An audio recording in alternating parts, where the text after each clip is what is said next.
What's up, 12s? There are playoff games you win with talent.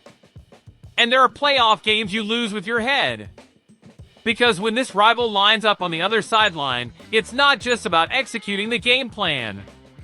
It's about handling the trash talk, keeping your emotions in check, and not letting the rivalry make decisions for you. Seattle has learned that the hard way before. And this week made it crystal clear that this matchup goes way beyond the scoreboard. There were blunt conversations inside the locker room, misread comments turning into noise, tension building behind the scenes, and big decisions being made while most people are only thinking about Sunday. In games like this, one thing out of place changes everything. So stick with me to the end, because what's on the line right now isn't just advancing, it's proving who's really built to compete when the margin for error disappears. The rivalry between the Seattle Seahawks and the San Francisco 49ers has never been friendly and never will be. It's divisional, it's historical, it's physical, and it's mental. Facing the same opponent twice a year while fighting for playoff spots creates a level of tension you just don't see anywhere else in the league. And that vibe got even louder heading into the divisional round, when Uchenna Nwosu decided to say out loud what everyone in the building already feels. Speaking on Seattle Sports Radio, he didn't sugarcoat anything, saying he doesn't like the 49ers and nobody in that locker room should either. That wasn't for show and it wasn't a persona. That was playoff mindset. He made it clear the entire week was locked in, details dialed up, preparation sharp, and the belief that all of that has to show up on the field. And it didn't stop there. Nwosu also commented on a post from linebacker Fred Warner, saying the road ended there. A lot of people ran with it as heavy trash talk, but context matters.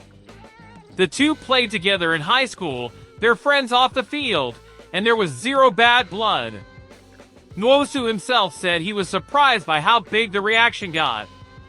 That matters because it shows maturity. Rivalry is real and it should be real, but respect still has a place. What fans want to see is this settled in the trenches, snap after snap, not through empty headlines. On the field, recent history points to a tough, physical, tight game. In Week 18, Seattle did a solid job slowing down San Francisco's offense, especially quarterback Brock Purdy, collapsing the pocket and forcing quick decisions. Now the picture changes with George Kittle out for the rest of the season, but nobody here is naive. Kyle Shanahan is one of the sharpest minds in the NFL, and he's going to adjust his offense to attack whatever he sees as weak spots in Mike Macdonald's defense. Since taking over, Macdonald has split his matchups against the 49ers and now has a chance to win back-to-back for the first time. Seattle comes in more rested, healthier, with home field advantage and the better record, but divisional football doesn't allow you to relax.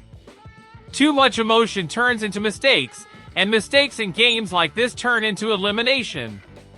While the focus is fully on the present, the future is already knocking. Several key players are nearing the end of their contracts, and that always creates noise, even during a strong run.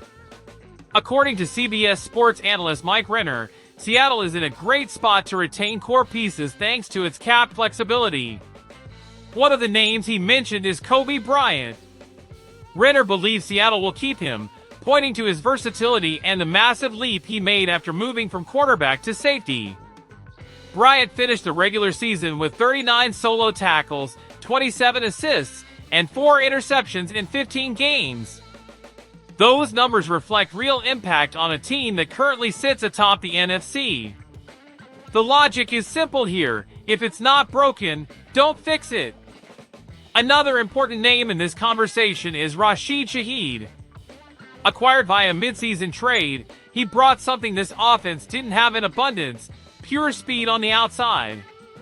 Renner expects Seattle to push to keep him, even knowing his role wasn't as heavy as it was in New Orleans. But impact isn't just about volume. Shaheed stretches defenses, forces coverage adjustments, and creates space for everything else to work. He finished with 15 catches for 188 yards and 2 touchdowns in 9 games, while also being electric as a returner. And most importantly, the player himself has made it clear he wants to stay.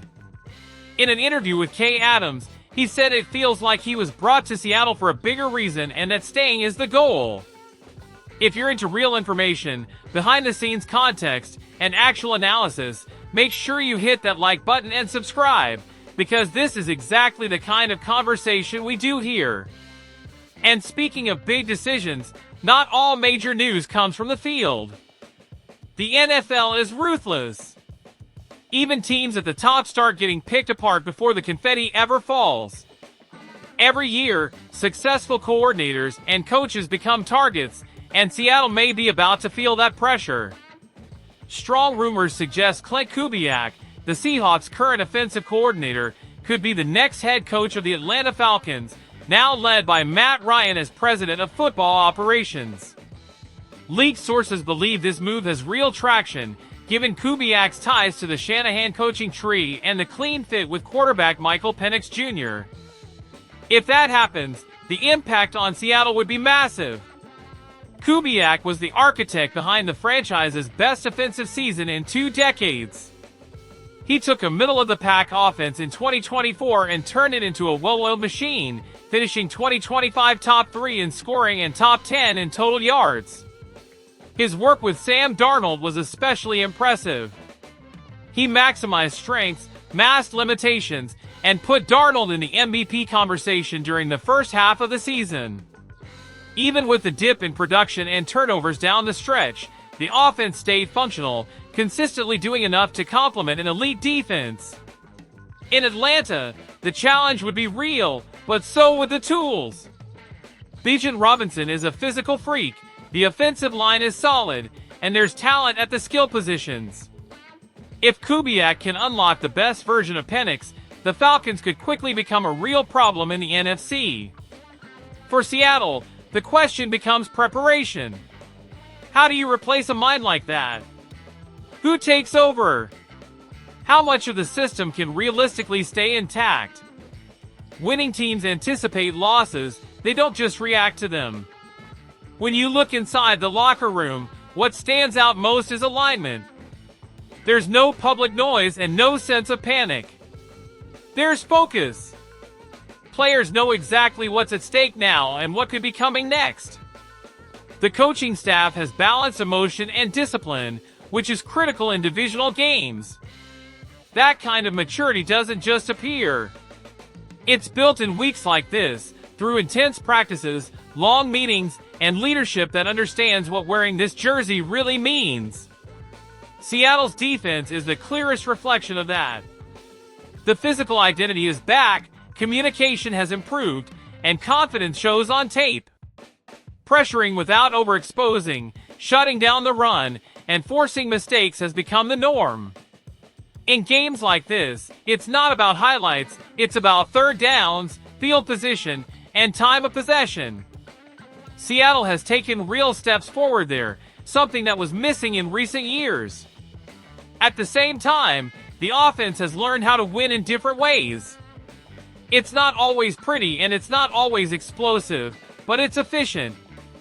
That adaptability is a direct result of Kubiak's work, whether he's here next year or not. And that's exactly why the front office has to be ready for every scenario. Continuity matters, but planning defines championship windows.